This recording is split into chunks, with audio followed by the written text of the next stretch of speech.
Bonjour à tous, je suis Saïma Benadj, vice-présidente en intelligence artificielle à Tribun. Et aujourd'hui, on va vous présenter le fruit de notre collaboration avec XPAT et BD sur le développement d'un algorithme à base d'intelligence artificielle sur des lames des cytologies pour aider la détection du cancer du col. Donc voici l'ordre du jour qu'on vous propose. Donc tout d'abord, on va commencer par une petite introduction sur la collaboration qu'on a avec XPAT et BD. Donc c'est un partenariat tripartite avec des partenaires qui sont assez complémentaires. Ensuite, on a une deuxième partie où on va partager avec vous le retour d'expérience de nos partenaires sur la digitalisation de leur métier, donc la cytologie. Ensuite, on a une troisième partie où on va vous parler d'une étape clé dans le développement des algorithmes IA, qui est l'annotation des lames de cytologie. Donc c'est un travail qui a été réalisé par nos partenaires, un groupe de cytologistes à Unilab.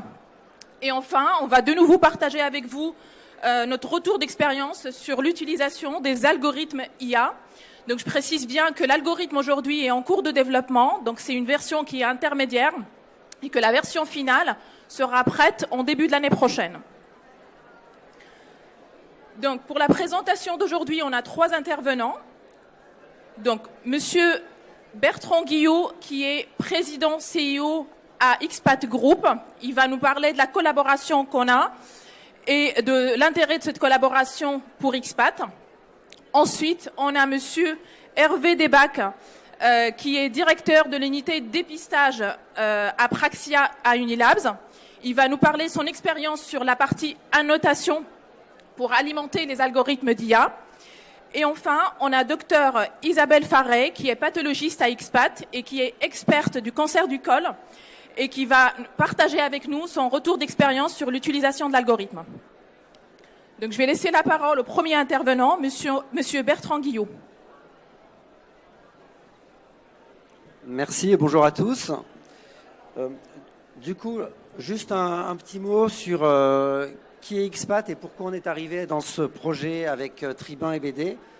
Nous, on est un groupe de pathologistes libéraux qui est installé un peu partout en France. Et avec le changement de recommandation qu'il y a eu en fin 2020, on a dû se réorganiser et penser à travailler autrement pour pouvoir garder une technique suffisamment performante et donc faire travailler nos équipes de manière plus efficace.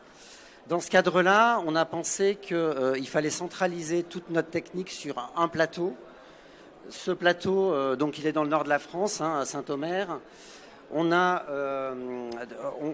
En centralisant cette technique, on s'est dit qu'il fallait limiter notre impact sur l'environnement aussi par rapport à ça, donc avoir un transport efficace, pouvoir travailler de manière à ce que les lames reviennent automatiquement sur le bureau du pathologiste. Donc la digitalisation devait être le vecteur de retour de l'âme. On voulait passer au digital parce que aujourd'hui tout le monde sait que c'est un besoin qui est incontournable sans se limiter à la cytologie. Et du coup, on a dû travailler sur ce sujet-là. Et puis on voulait améliorer la performance et les délais de rendu sur nos paillasses de cytologie. La réponse qu'on a trouvée à ça, elle a été effectivement à travers BD et Tribun. Où BD et Tribun sont venus nous voir en nous disant nous, on a peut-être la solution qui vous permettrait de faire ça en se groupant ensemble. On pourrait mettre un IMS Tribun, mettre en place toute une paillasse de production de cytologie de BD, derrière digitaliser les lames et puis travailler avec vous au développement d'un algorithme pour pouvoir avoir une catégorisation Bethesda et pouvoir aller plus loin et plus vite dans le rendu, sachant que, comme tout le monde, on a des cytothèques qui partent à la retraite, il n'y a plus de formation de cytothèque, il y a des besoins aujourd'hui qui sont différents d'hier. Donc, pourquoi BD ? BD, pour nous, ça a été, pour nous, c'est la praticité du pot pour les prescripteurs. C'est un beau spot, les médecins l'ont choisi, c'est pas moi qui ne suis pas médecin qui ai pu faire ce choix-là. Donc, on a nos médecins qui se sont réunis, qui ont choisi entre les techniques existantes et qui ont validé les spots BD. Ils ont travaillé, et le docteur Faré vous en parlera, sur la concentration cellulaire, la qualité du Z-stack, etc., pour pouvoir avoir une jolie lame qui soit exploitable, qui soit standardisée. Derrière ça, sur Tribun, donc Tribun, c'est notre IMS, notre Imaging System. Aujourd'hui, on est allé dans la digitalisation de cette paillasse, donc toutes les lames sont scannées et envoyées sur la plateforme de digitalisation Tribun. Les médecins ont accès à cette plateforme. On voulait standardiser la lecture, donc il fallait un seul IMS pour le groupe. On voulait développer l'IA, donc Tribun avait des équipes qui permettaient de le faire. Et on voulait aussi, encore une fois, ne pas se cantonner à la cytologie, et du coup avoir un IMS ouvert nous permettait d'aller tout de suite dans toutes ces directions-là. Les résultats aujourd'hui, on a des délais de rendu qui sont améliorés en cyto parce que le process est très rapide. On a notre paillasse HPV, notre paillasse cytologique qui sont à côté. Donc dès qu'il y a une cyto positive, on est capable d'envoyer le test HPV, le pot est sur place. Dès qu'il y a une HPV positive, on est capable d'envoyer la cyto tout de suite. Et du coup, on a une production qui est très très rapide, qui nous permet d'être vraiment là où on nous attend, là où les prescripteurs nous attendent. On a des lames qui sont complètement standardisées, mais ça, je laisserai le docteur Faré vous en parler.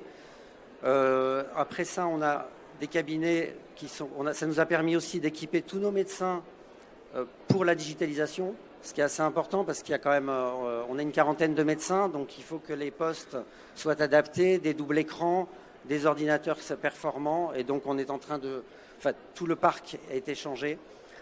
Donc c'est une première étape dans la digitalisation dans laquelle on a trouvé un business model, nous XPAT, à travers la cytologie. Et puis, donc on est en cours de développement de l'IA, comme Sanaï vous le disait. Et donc, je vais laisser la main à Isabelle Faré, qui va commencer à vous parler de cette expérience de digitalisation, et ensuite à Hervé Debac. Merci Bertrand. Donc, voilà, donc avant de vous parler personnellement de mon retour d'expérience sur la pathologie digitale, je voudrais vous exposer les raisons de notre choix de la numérisation de la cytologie gynécologique. Alors tout d'abord parce que la numérisation n'est plus que jamais adaptée à notre mode de travail actuel, dont on sait que le nombre d'anapathes diminue, que ces anapathes sont amenés à travailler sur plusieurs sites géographiques, qu'un certain nombre d'entre eux souhaitent également travailler certains jours à partir de leur domicile. Également parce que, comme Bertrand l'a dit, XPAT est un groupe multisite, donc les lames sont numérisées, sont d'abord techniquées, puis numérisées dans le nord de la France à Saint-Omer, et donc les autres sites du groupe ont accès très rapidement au dossier des patientes. Ensuite, le deuxième avantage que propose la pathologie digitale, c'est effectivement une communication beaucoup plus fluide, à la fois entre les cytotechniciens, mais également les médecins. Des médecins du site ou des médecins du site extérieur. Il est beaucoup plus facile de montrer des cellules sur un écran que sur un seul microscope, surtout s'il n'y a pas de microscope multitête. Ensuite, l'autre avantage de la numérisation, c'est surtout sa facilité d'annotation. Le déplacement dans la lame est très facile et l'interface Tribun, donc Calopix, nous permet de faire des annotations, soit ici, de cercler les cellules qui nous intéressent, ou même de les annoter pour mettre un diagnostic. Et on peut envoyer des messages aux différents médecins qui ont accès, aux cytotechniciens qui ont accès à ces lames. Ensuite, l'intérêt de la digitalisation, c'est d'avoir un accès rapide et permanent à la lame de cyto en cas de discordance histologique après à la biopsie ou à la conisation. Donc, la lecture de la lame numérisée telle qu'elle est proposée par Calopix, donc qui est l'interface de Tribun, est une lecture qui est intuitive et très facile. Vous avez au centre l'image, le spot numérisé. En haut à gauche, vous avez une petite vignette qui vous représente la lame dans sa totalité.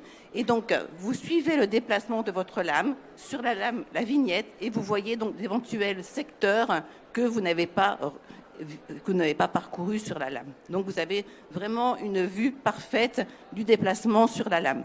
Ensuite, concernant la netteté, comme la numérisation est faite sur 7 couches successives, vous avez une netteté parfaite qui est complètement équivalente à celle obtenue en microscopie optique. Et le déplacement sur la lame est très fluide, avec un temps de latence quasi inexistant quand on passe d'un champ à un autre. Cependant, on s'est aperçu que les lames fournies par la BD avaient une richesse cellulaire très importante, qui était déjà un peu gênante en microscopie optique, mais qui est devenue un véritable handicap lors de la numérisation. Et donc, on avait beaucoup d'amas qu'on ne pouvait pas interpréter, mais également de superpositions cellulaires. Donc, il est apparu de façon spontanée qu'il fallait trouver une autre dilution de façon à diminuer ces superpositions, mais également en gardant une bonne qualité diagnostique pour avoir un frottis représentatif. Donc, grâce au partenariat avec BD, à leur écoute, à leur compréhension, on a mis en place 2 protocoles de 45 lames chacun, avec des dilutions différentes, avec des échantillons, enfin des quantités d'échantillons prélevés différents. Et au terme de ces essais, il est apparu qu'il a fallu retenir une dilution de 1000 microlitres pour 75 microlitres d'échantillons prélevés. Donc, ce moyennant quoi, on avait des lames de bonne qualité, avec encore quelques amas, mais une cellularité suffisante pour pouvoir faire une interprétation correcte. Alors, après, il y a un autre problème dont je me suis aperçue lors de la lecture de lames numérisées. Parce qu'en fait, la lecture de lames numérisées n'est pas quelque chose qui est complètement identique à la lecture sur microscopie optique, c'est bien évident. Et donc, ça demande un temps d'apprentissage qu'il faut prendre le temps de faire. Et je pense qu'il est important, dans un premier temps, de faire une double lecture des lames, à la fois en microscopie optique et lames numérisées, même si ça prend du temps, parce que ça permet justement de s'affranchir de certains écueils que propose la numérisation. Là, je vous montre un exemple. C'est une lame numérisée, c'était une lame de bas grade. Je tombe sur cette cellule. Je me dis, mon Dieu, une cellule comme ça, elle se cache, point d'interrogation. Mais il n'y en a qu'une. Qu'est-ce que je fais avec cette cellule? Donc, ça m'a chagrinée, je suis retournée sur la lame optique et j'ai défusionné la lame numérisée. Parce qu'en fait, cette image que vous avez là, c'est une image qui est obtenue par scanner de 7 couches successives. Donc, forcément, il y a une image construite. Donc, en défusionnant, bon là, c'est pas très net sur les photos, mais en défusionnant et au microscope optique, en faisant varier la vis micrométrique, je me suis aperçu que cette cellule, en fait, correspondait à 2 cellules superposées. Et qu'on avait donc, en fait, un faux gros noyau hyperchromatique. Donc, c'est pour vous dire que cette lecture numérisée demande vraiment donc un apprentissage qu'il ne faut pas hésiter à retourner au microscope optique quand vous avez un doute, mais que grâce à cet apprentissage, on éduquera l'œil et l'œil s'habituera et pourra après éviter ces écueils proposés par la numérisation. Je laisse la parole à Hervé.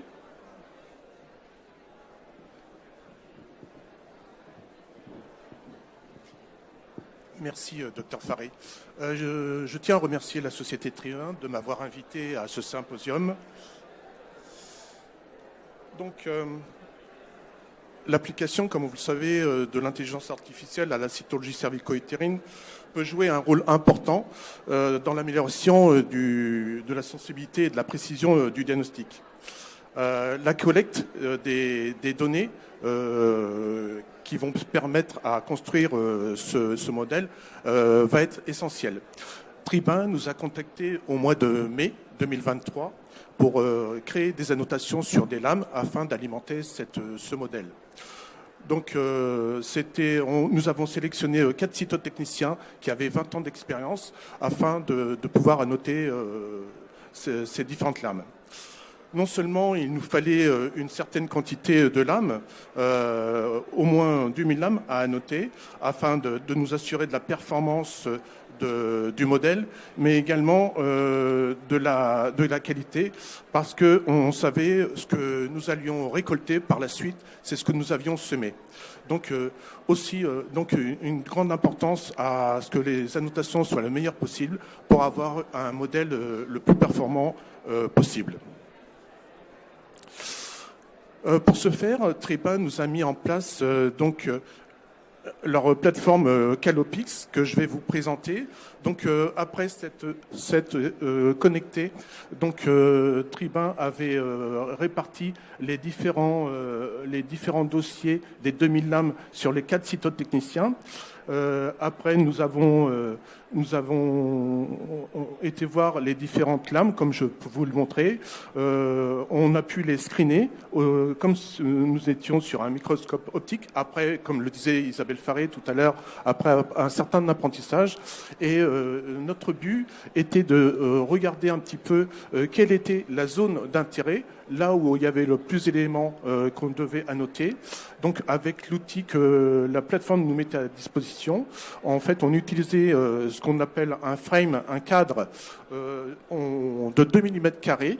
On sélectionnait cette zone d'intérêt et par la suite on venait également dans ce cadre annoter toutes les cellules qui nous paraissaient d'avoir un certain intérêt. Là je vous montre un amas de cellules endocervicales que je vais pouvoir encadrer et qui va servir donc d'annotation à notre modèle. Auparavant, vous avez vu que j'ai joué avec la fusion et la diffusion, comme l'a expliqué tout à l'heure Dr Isabelle Faré, pour m'assurer que en fait, c'était bien un amas de cellules endocervicales.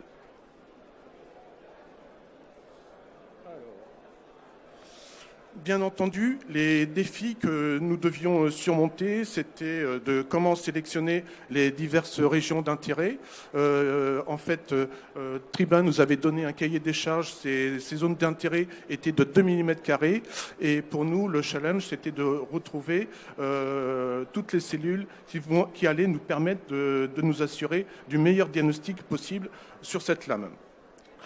Également difficile, voire impossible, comme vous pouvez l'imaginer, d'annoter toute la lame entièrement. Il nous fallait minimum 10 régions d'intérêt, mais souvent, quand on avait par exemple un carcinome invasif où il y avait 90% de cellules atypiques, on ne pouvait pas tout encadrer. Bien entendu, dans ces cas, également dans le cahier des charges, nous avions obligation d'annoter toutes les cellules atypiques dans le cadre sélectionné.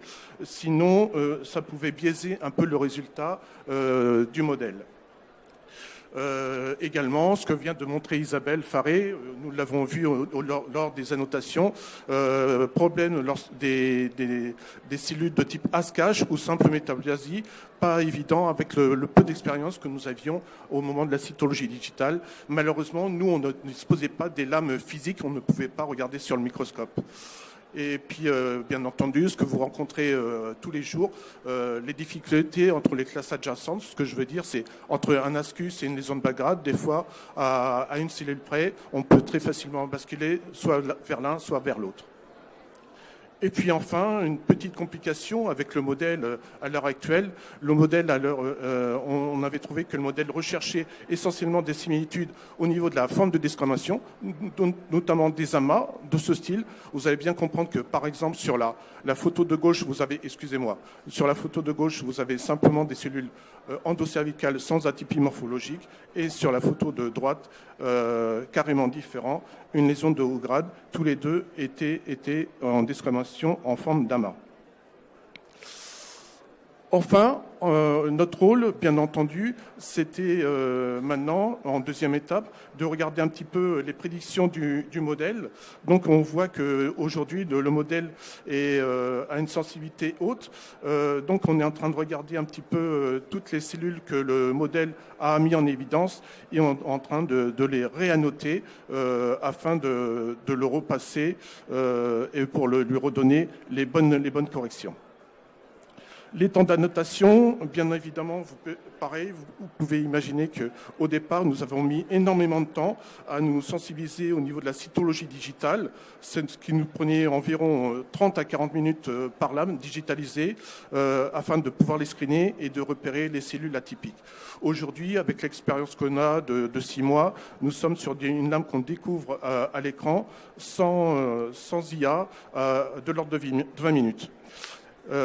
Et avec donc la deuxième étape dont je vous faisais part, du moment où le modèle est passé et nous a souligné les éléments qui pour lui paraissent suspects, nous sommes tombés à un temps de lecture à 5 minutes. Voilà. Je vous remercie. Je laisse la parole au Dr Isabelle Farry. Donc voilà, donc vous avez vu que les annotations effectuées par Hervé provenaient de 2000 lames fournies par BD Europe et BD États-Unis. Moi-même, j'ai fourni des lames à Tribun, des lames que j'avais lues, pour lesquelles j'avais fait un diagnostic. Ces lames, je les faisais rescanner de façon à les anonymiser, et je les faisais parvenir à Tribun sans aucune annotation, avec uniquement sur l'étiquette le diagnostic porté. Donc ça, c'était ma contribution à l'alimentation de l'algorithme. Donc voilà une image telle qu'elle se présente sur Calopix quand elle a été prélue par l'algorithme. Donc vous voyez en haut à gauche la petite vignette qui représente la lame numérisée, et vous voyez ici sur l'étiquette le diagnostic que j'avais porté, donc de bas grade avec mycose. Au centre, vous voyez la pastille numérisée avec toutes les annotations effectuées par l'algorithme. Et vous voyez que ces annotations sont de couleurs différentes, qu'elles correspondent à des classes ici de cellules, classes qui ont été copiées selon la classification Bethesda. Et en regard de chaque classe, vous avez le nombre d'éléments détectés. Donc, dans ce cas, si je coche la case pathogène, sur la droite de l'écran apparaissent les 28 vignettes que l'algorithme a détectées comme agents pathogènes. Si je clique sur l'une de ces vignettes, j'ai l'image qui apparaît à fort grossissement sur la lame numérisée elle-même. Et donc, j'ai pu vérifier là que ces 28 vignettes correspondaient effectivement à des filaments mycéliens. Maintenant, si je clique sur la case bas grade, je m'aperçois ici que apparaissent sur la droite les vignettes de cellules considérées comme telles par l'algorithme, et ici au centre, je m'aperçois qu'il a clairement identifié un koilocyte. Si maintenant je clique sur la case Ascus, je m'aperçois qu'il y a un très grand nombre de cellules détectées comme telles par l'algorithme. Et donc, parmi ces cellules, il y a effectivement des cellules qui correspondent à de l'Ascus ou à du bas grade, mais qu'un certain nombre d'entre elles correspondent à des cellules dystrophiques, telles qu'on peut l'observer, par exemple, dans ce cas particulier de mycose. Donc, c'est de tout l'intérêt que prend la discussion et l'échange avec le data scientist pour justement apprendre à l'algorithme les cellules qu'il doit reconnaître comme telles. Voilà, donc c'est tout l'échange, l'intérêt du retour de la NAPAT en disant voilà, ces cellules-là, il faut que l'algorithme puisse les reconnaître comme cellules dystrophiques et non pas comme cellules Ascus. Donc pour terminer, quelques mots à retenir de cette présentation. Donc pour dire que la performance de l'algorithme, il dépend d'une validation rigoureuse des modèles, des données d'entrée et de sortie, et surtout de la compréhension des résultats générés par l'algorithme. Que cette cytologie numérisée agrémentée de l'intelligence artificielle va permettre aux anapathes un gain de temps énorme dans leur mode de travail et également apporter une précision diagnostique. Et enfin, que les pathologistes doivent collaborer étroitement avec les développeurs de l'intelligence artificielle pour que cette technique soit utilisée de façon responsable et éthique. Je vous remercie.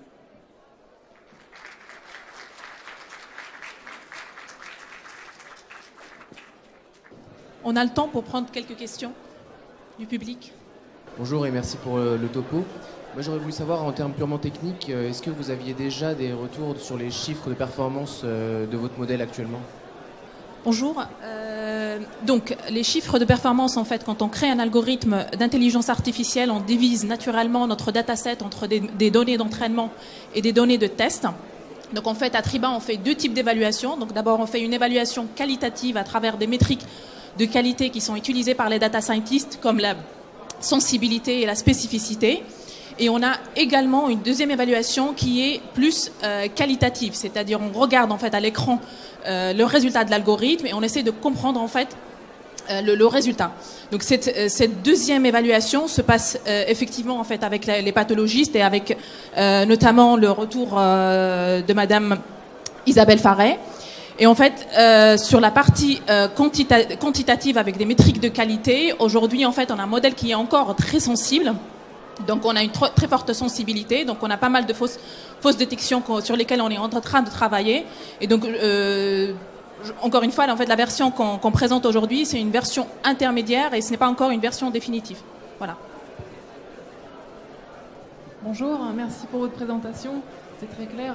Juste une question sur la partie scanning, justement. Quel scanner vous utilisez? Est-ce que vous êtes aussi standardisé sur les conditions de scan?